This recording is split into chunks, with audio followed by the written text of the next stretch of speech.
Hello and welcome to the Storytelling for the Soul podcast. I'm your host, Sarah Kanata, and this is the place we talk about all things expressive writing and other creative techniques, all with a little bit of Buffy the Vampire Slayer thrown in. Buckle up and enjoy. Welcome back to another episode. Thank you so much for spending the next little while with me. As you've probably gathered from the episode title, we're talking all about overwhelm today.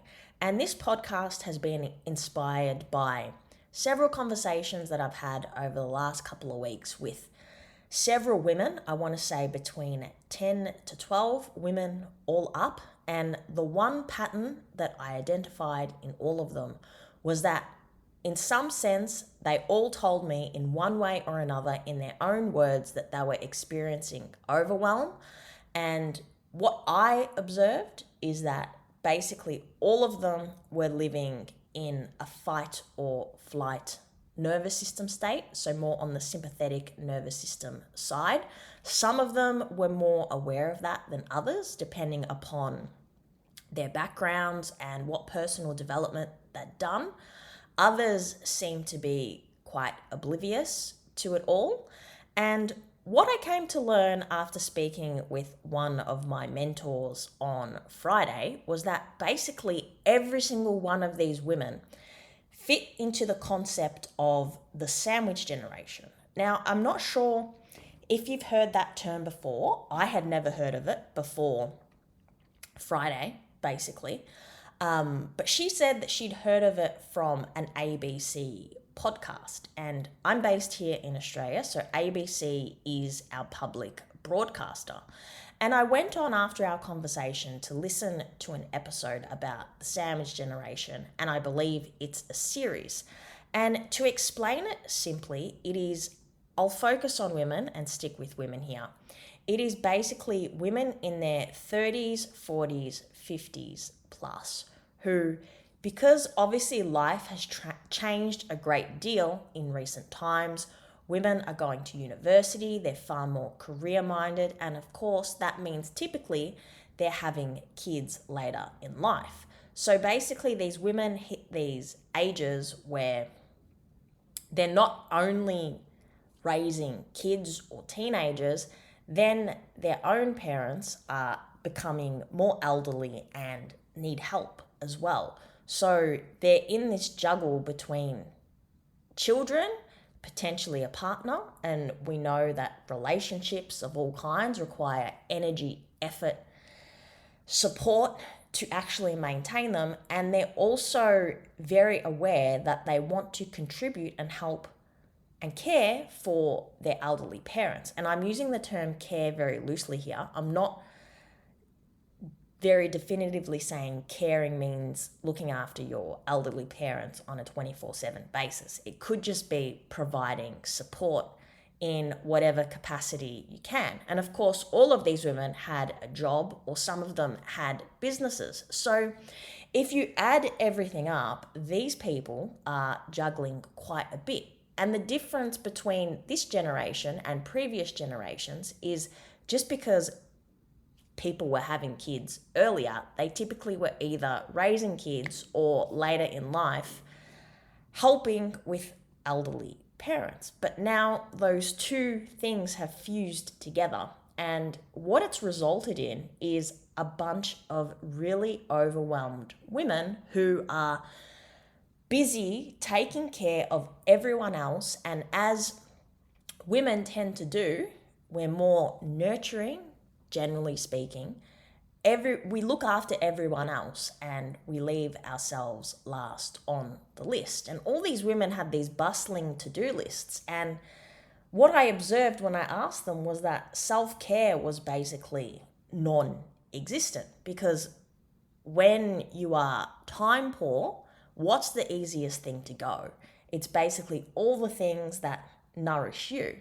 Now, obviously, this is no way to live. And if you ask me, I think a lot of these women are on one way or another on a fast track to burning out. Now, what typically happens, and I've been in this scenario myself, full disclosure, I don't have kids, I don't have a partner, I've never been married. My parents are not at that point yet where they need my support, but I have experienced burnout earlier in my 20s. And what I realized was I'm actually not too dissimilar from these women, because what I did back then was I ignored my health, I ignored my well-being until I no longer had the option to do so because I became unwell and I had to focus on those things to maintain any normal semblance of life. Now, relating this back to storytelling for the soul, which, if this is your first episode that you're listening to, is my business, and how I'm relating all of these experiences and talking to these women to what I'm actually doing and putting out into the world. Traditionally, I have offered a monthly membership, a self-paced membership, and after speaking with these women, I know it's not a massive sample, but it's not just these women, because I've had multiple conversations over the last couple of years where people have told me that what I do, and in case you're new and haven't heard me talk about what I do, I basically offer expressive writing, other creative techniques, as well as embodied processing, which is a body-based approach to working with trauma. I fuse all these things together, and I've typically bundled that up into a monthly membership. And I've come to realize that actually there's no point in this membership, because these women who all tell me that what I do is great and they love what I do, they actually don't have the time to engage in this membership. And I never intended to put something out into the world that people would pay for but never use. That defeats the purpose. I'm here to serve, as naff as that may sound. And what I realized from talking to each of these women is that they need a little bit something extra to help them show up and actually do the work. So currently I'm putting together a one-on-one offer, and what I think it will be at the time of recording is fortnightly sessions over the course of 3 months. We'll track at the beginning of the program together how you're feeling, and then at the end how you're feeling. And the fortnightly sessions, I have a couple of things that I do intend to show you. Obviously, I'm a big fan of what I called embodied writing. So it's not just standard journaling. It's basically taking something that can become very cerebral and focusing on what's happening from the neck below as you're writing. So really tuning into the physical felt sense of the body. Because here's the thing, if you're trapped in fight or flight, or you could be on the other extreme and just completely disconnected from your life, the thing is, that is trauma. And we all have trauma in some extremes. And unfortunately, people think about trauma in the acute sense. And what I mean by that is, if someone's in a massive car accident, it's really easy to see that they could come out of that quite traumatized. But these day-to-day events that happen to us, like just feeling completely overwhelmed and like you're being tugged in so many different directions and you've never got any time for yourself, so potentially you don't even know what feeling good feels like anymore, because you're just in this state of going through the motions. So my work helps you to come back into the body and to process and to feel whatever you need to. Now, yes, we can do that through writing. We can also do that through simply talking. And these sessions, I'm thinking they'll probably be 45 minutes. They're going to be dedicated to these women and doing whatever we need to in that time. I don't want it to be or become very prescriptive. I will show you some techniques so that when you're starting to tip into overwhelm, you can use those techniques. We can brainstorm some things that you might be able to do depending upon your lifestyle in between sessions.